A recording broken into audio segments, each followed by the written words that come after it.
मैं अरविंद सिकरवार। देखिए दोस्तों और मेरे प्यारे भाई बहनों, देखो हमारे साथी आलोक सिंह और मलकी सिंह, कितनी भयानक स्थिति है इस टंकी की। चारों तरफ से जर्जर हो चुकी है। कल तूफ़ानी बारिश में हमारे भाई देखिए क्या क्या उड़ के सो रहे हैं, ये कट्टों को उड़ करके सो रहे हैं। अब इससे ज़्यादा भयानक और दयनीय स्थिति क्या होगी। नीचे से देखिए आप सभी, कितनी ऊंचाई पर है ये।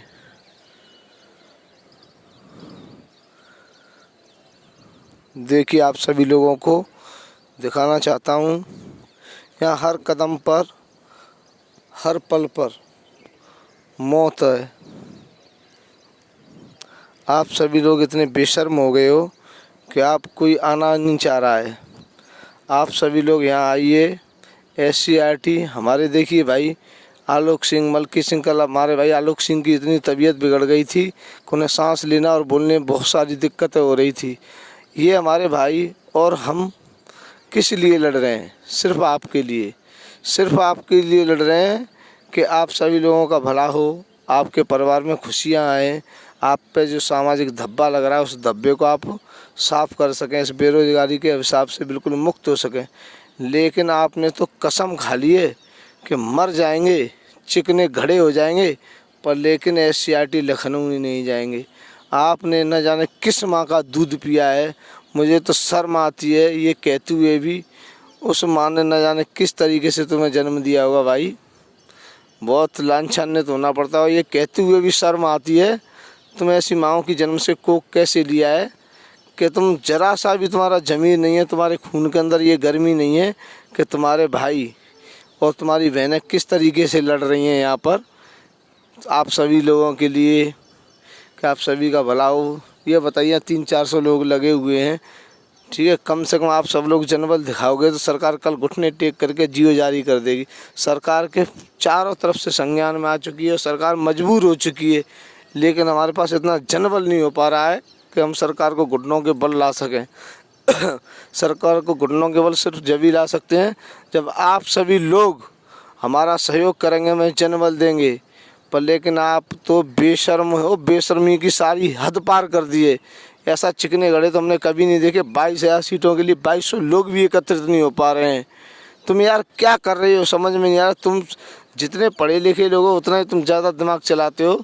तुमसे तो वो अच्छे लोग हैं जो अनपढ़ थे, कम पढ़े लिखे थे, मनरेगा वाले थे और एम्बुलेंस वाले 4 दिन के अंदर अपना काम करा के ले गए यहाँ से समायोजन करा करके। ऐसे मनरेगा वाले जो 400 रुपये पर डे की कमाई के लिए बताइए 10,000 की भीड़ में इकट्ठा हो सकते हैं। 45,000 की जॉब के लिए आप सभी लोग 2-2.5 हज़ार की भीड़ एकत्रित नहीं कर पा रहे हैं। कैसे पढ़े लिखे हो समझ में नहीं आ रहा। ज़्यादा दिमाग चलाते हो घर बैठे हुए। कुछ हमारी बहनें, कुछ भाई ऐसे हैं कि घर बैठ करके सलाह देना तो बहुत आसान है, ऐसा करो वैसा करो। खुद पे देखिए, खुद पे कैसी बीतती है।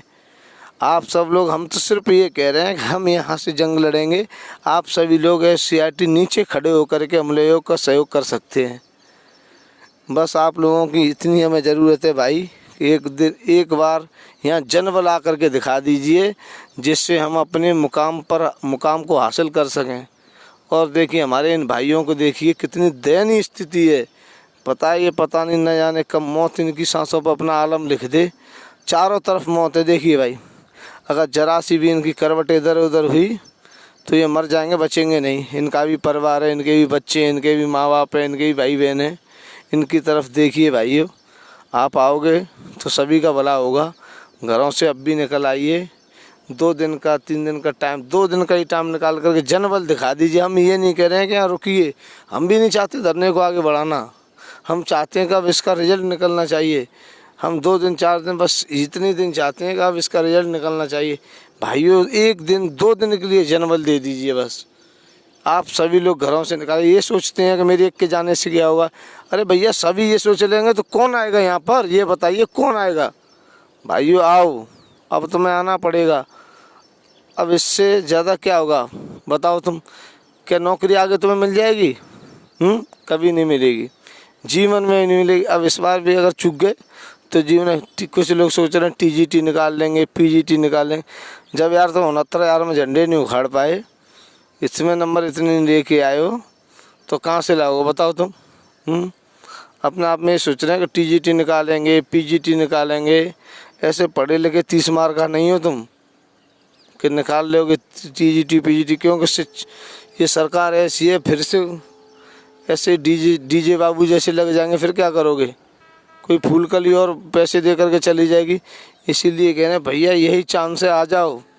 उसमें टीजीटी के लिए कह रहे थे टीजीटी का एग्ज़ाम देंगे, जब आएंगे उसमें तदर्थ वालों से कहाँ तुम्हें मौका मिलेगा। देखते हैं टीजीटी कितने लोग निकाल लेंगे।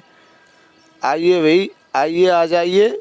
आप सभी लोगों से बड़े विनम्र निवेदन से कहा जा रहा है, आप आइए। देखिए इस टंकी की हालत देखिए, तो मैं क्या बताएं, टंकी कितनी बुरी हो गई है। देखिए चारों तरफ से ये टंकियाँ टूटने लग गई है। देखिए बहुत बुरी है। ये हमारे विवेक द्विवेदी जी देखो सो रहे हैं बेचारे, बहुत परेशान हैं। आइए भाइयों, मैं बस अपनी वाणी को यहीं विराम देता हूँ। आप सभी से बड़ी विनम्र निवेदन के साथ कह रहा हूँ कि आ जाइए, हमें जनबल दीजिए और नौकरी पाइए। अब आप लोगों को इतना आह्वान कर कर के हम परेशान हो गए हैं, पर लेकिन आप लोगों पर कोई फ़र्क नहीं पड़ रहा है। यार भगवान से भी अगर हम इतना नम्रता दिखाते, अगर भगवान को बुलाते, तो शायद भगवान आसमान से ज़मीन पर आ गया होता। पर तुम इतने दुष्ट प्रवृत्ति के लोग हो, तुम्हारा ज़मीर इतना गंदा हो चुका है कि वो जाग नहीं रहा है। आइए भाई, अब कम से कम हम लोगों पर तरस खाइए, अपने परिवार पर तरस खाइए। अगर आज तरस नहीं खाओगे तो शायद ज़िंदगी तुम पे कभी तरस नहीं खाएगी। ऐसे बेरोज़गार बन जाओगे, पढ़े लिखे बेरोज़गार, पढ़े लिखे बेरोज़गार जो कभी कुछ काम नहीं कर पाओगे। पढ़ा लिखा बेरोज़गार कुछ नहीं कर पाता है, फिर वो क्राइम पे उतर आता है। सही बता रहा हूँ, इसलिए आ जाइए, अब भी ज़िंदगी मौका दे रही है। धन्यवाद।